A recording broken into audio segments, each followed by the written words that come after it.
Skills Start will provide $4,000 additional funding to training providers for every Kiwi that they get into work.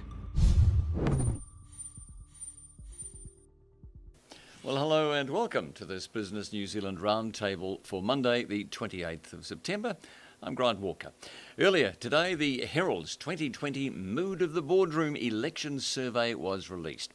Finance Minister Grant Robertson is the top performing Cabinet Minister in the eyes of New Zealand chief executives. Respondents rated his performance as Finance Minister at 4.18 out of 5. Now, this is the highest ratings in the Herald survey since 2016, when CEOs scored then National Finance Minister Bill English at 4.51 out of 5. The coalition received its highest marks for its management of New Zealand's response to the COVID-19 pandemic. In this year's survey, chief executives rated the coalition's COVID-19 response at 3.59 out of 5. The National Party leader Judith Collins wants to put $250 million over 4 years into a suite of measures for skills training, including retraining 30,000 unemployed people and helping 5,000 tradies start their own business. Mrs. Collins made the retraining and skills policy announcement in Nelson today, following last night's Newshub Reid research poll that had National on 29.6% support.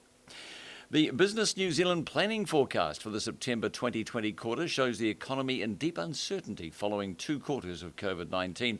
Now, it records significant improvement over the September quarter as the economy briefly came out of lockdown before, of course, Auckland went into level 3 lockdown and the rest of the country went into level 2. So for this reason, the Business New Zealand Economic Conditions Index sits at 8 for the September 2020 quarter. That's up 18 on the previous quarter and up 7 on a year ago. Business New Zealand Chief Executive Kirk Hope says the improvements seen in the quarter's data are all from a very low base and subject to heightened uncertainty.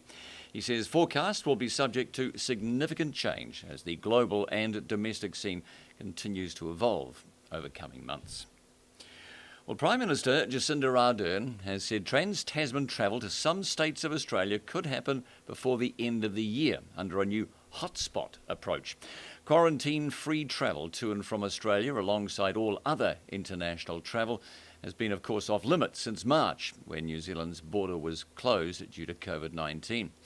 Well, joining me to discuss that, among other things, is Business Central CEO John Milford. John, firstly, I want to get your take on that because it was just last week we had Greg Foran saying it wouldn't work until at least March next year. Well, it's interesting because you have the airline operators who you would have thought would have been in the know. Qantas saying they're not going to do international flights till March.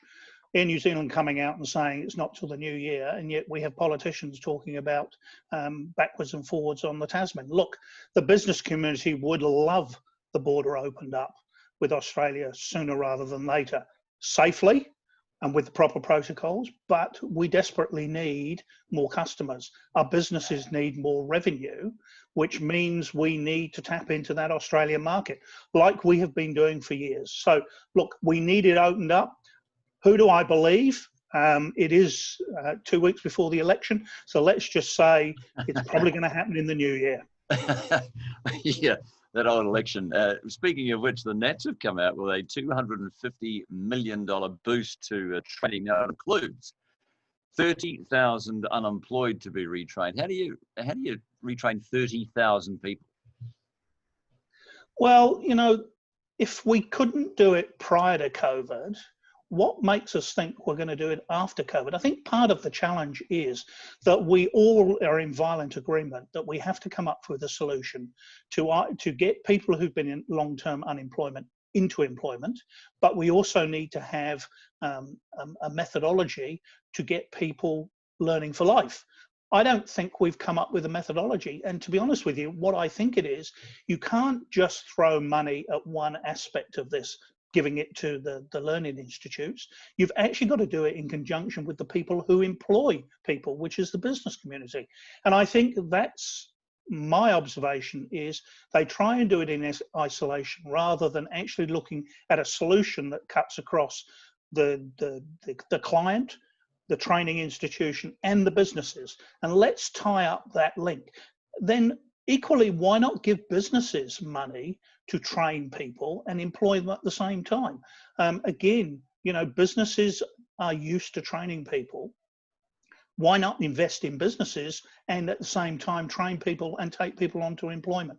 Look, I think this is something that we need to come up with a solution with for today, tomorrow, and for the future. Just throwing money at one part of it, I don't think is actually going to come up with a solution.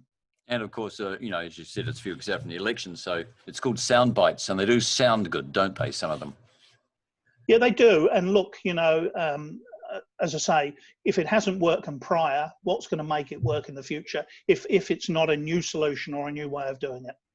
Look, you've just released Wellington's 2020 election report. I want to go through some of the main things. And as expected, infrastructure, roading, rates, insurance. So let's start off with the infrastructure.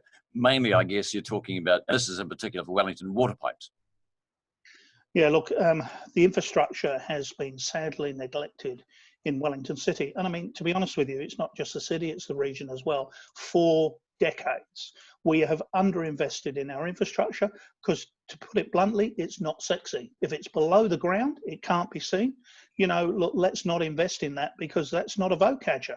But the reality is we need good infrastructure.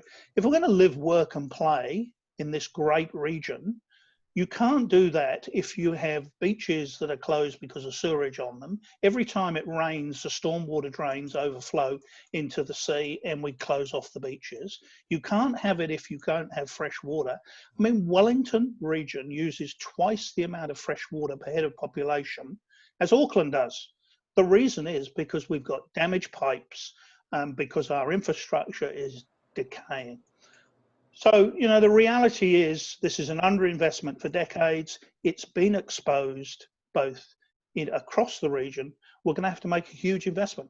The challenge is the ratepayers can't afford it on their own. This has got to be a partnership between local government and central government, one that recognises this is an investment for the future, for our future whānau, but we've got to do it in such a way that we never get back in this situation again. It also brings in roading, of course, and anyone that's from, I don't know, either end of town trying to get into town in the morning is a blimmin' nightmare, as you know. And now, of course, the council are talking about taking cars out of the Golden Mile. I don't know about you, but I don't know what they're thinking. Well, look, the challenge with the infrastructure, again, we've had no major transport infrastructure as far as corridors, and I call them corridors and not roads, since the 1970s. Why do I call them corridors? Because, to be honest with you, that's what you need. You need corridors for movement of people. Now, whether that's walking, cycling, buses, light rail, whether it's vehicles, and vehicles at the moment are petrol. They won't be petrol for much longer. They'll be electric vehicles, but there will still be a need for vehicles. So why shut off all the parking opportunities when the vehicles currently are fossil fuel, but in the future are going to be electric, which will be acceptable? I shake my head because not only are we looking at this in a piecemeal way, the costs have been allowed to escalate to such a level that we're talking billions of dollars now of investment. And to be honest, the way that the group that's been set up to handle this, it has been tragic. We've now done nothing, and we've now got consultants in to look at why it's not working as well as it should be. Another classic example of bureaucracy failing the ratepayer and failing the city. Well, I mean, let's look forward. I mean, look, you might not have the Greens involved anymore, and the finance minister is also the MP for Wellington Central. I don't know if that's going to help any. Well, but Grant, I think it brings into sharp focus the real challenge here. The challenge is that we don't have local government. We have 9 TAs in the Wellington region. We have local government not in sync with what central government wants to do, and they're the funders. We've really got to get our act sorted out. We have got to work as a region. We've got to work with government to get some of these challenges worked out. And I think it's equal blame on both sides, to be honest with you. But at the same time, ratepayers, residents, and the business community are suffering in the Wellington region. Remember, the Wellington region is the second highest for GDP in the country after Auckland. So, if we allow the region to suffer, then the country's going to suffer. And that, of course, leaves us with, the other two, and this is more local, I guess, is rising rates. And the big one, insurance premiums for Wellington, which, by all accounts, are not going to be pleasant. No, part of the challenge, of course, with the insurance is that the insurers, and most of the insurers, as we know, are offshore based, so premiums and profits go offshore, are talking about a risk-based insurance.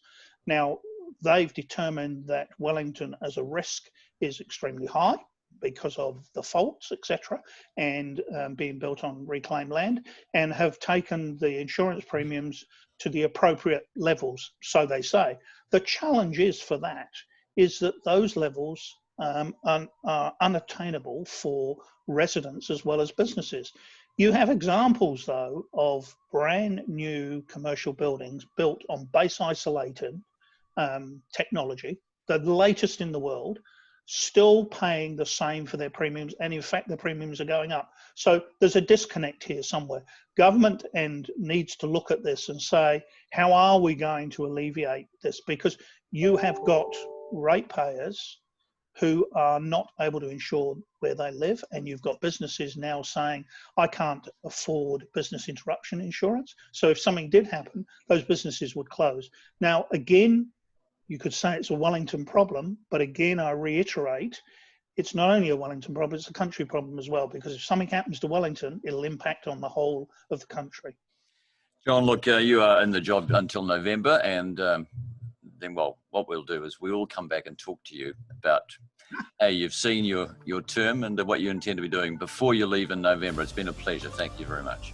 Yeah, and to you as well. Thank you very much, Grant.